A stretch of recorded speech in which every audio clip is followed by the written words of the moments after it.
दुआ इबादत है। एक हदीस शरीफ में आता है अद्दुआ मुख्खुल इबादा, दुआ इबादत का मग़ज़ है। लिहाजा दुआएं करते रहिए, अल्लाह ताला से मांगते रहिए।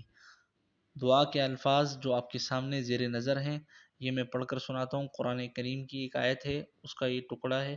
अऊज़ु बिल्लाहि मिनश शैतानिर रजीम, बिस्मिल्लाहिर रहमानिर रहीम।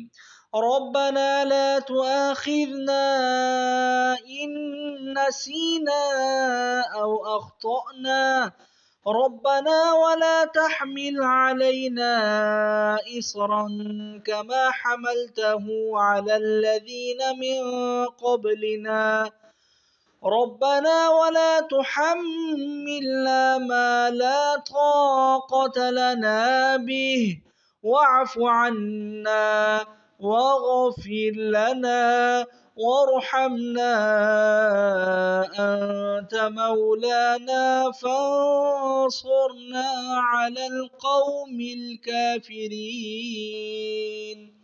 सदक़ल्लाहुल अज़ीम। ये सूरह बकरा की आयत नंबर 286 है, 286। तर्जमा समाअत फरमाइए। ए हमारे रब, हमारी पकड़ ना फरमाना अगर हम भूल जाएं या ख़ता कर दें।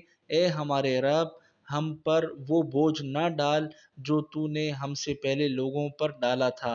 ए हमारे रब, हम पर वो बोझ ना डाल जिसकी हमें ताकत ना हो, और हमसे दरगुजर फरमा और हम पर रहम फरमा।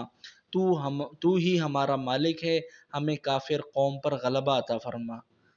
जज़ाकल्लाहु खैरा।